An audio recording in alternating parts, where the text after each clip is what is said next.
ખેડબ્રહ્મામાં 21મી સદીના સ્વપ્નદ્રષ્ટા પૂર્વ વડાપ્રધાન શ્રી સ્વર્ગીય રાજીવ ગાંધીજીની જન્મ જયંતિ નિમિત્તે શ્રદ્ધાસુમન અર્પણ કરવામાં આવ્યા। ખેડબ્રહ્મા તાલુકા અને શહેર કોંગ્રેસ સમિતિ દ્વારા આજરોજ પૂર્વ વડાપ્રધાન શ્રી સ્વર્ગીય રાજીવ ગાંધીજીની જન્મ જયંતિએ પુષ્પાંજલિ અર્પણ કરી તેમને શ્રદ્ધાસુમન અર્પણ કરવામાં આવ્યા હતા। ખેડબ્રહ્મા તાલુકા અને શહેર કોંગ્રેસ સમિતિ દ્વારા રાજીવ ગાંધીજીને યાદ કરી તેમના નારા પુકારવામાં આવ્યા તથા આધુનિક ભારતના ઘડવૈયાએ વિજ્ઞાન અને ટેકનોલોજી થકી દેશનો ઝડપી વિકાસ કઈ રીતે થાય તેનો રાહ ચીંધ્યો। તેમના વડાપ્રધાનના કાર્યકાળ દરમિયાન તેમણે કરેલ કાર્યને આજના દિને યાદ કરવામાં આવ્યા હતા।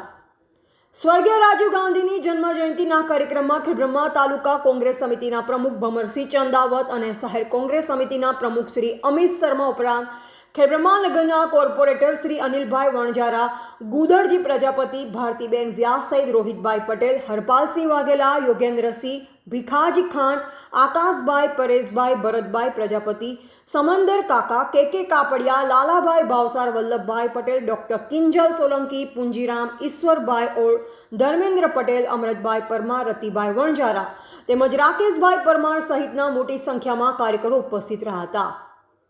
રિપોર્ટર જયેશ ઠાકોર સાથે શૈલેષ પટેલ, જિલ્લા બ્યુરો ચીફ, સાબરકાંઠા। પૂર્વ વડાપ્રધાન શ્રી રાજીવ ગાંધીજીની આજે જન્મજયંતિ નિમિત્તે ખેડબ્રહ્મા તાલુકા શહેર કોંગ્રેસ સમિતિ દ્વારા તેઓને શ્રદ્ધાસુમન અને પુષ્પાંજલિ અર્પણ કરી છે। આધુનિક ભારતને કેવી રીતે આગળ વધારવું અને વિજ્ઞાન અને ટેકનોલોજીને દેશ અને દુનિયામાં ભારતમાં કેવી રીતે પ્રસ્થાપિત કરવી એનું એક એમના જોડે વિઝન હતું। એવા આપણા પૂર્વ વડાપ્રધાન શ્રી રાજીવ ગાંધીને આજે આપણે સત નમન કરીએ છીએ અને શ્રદ્ધાંજલિ પાઠવીએ છીએ।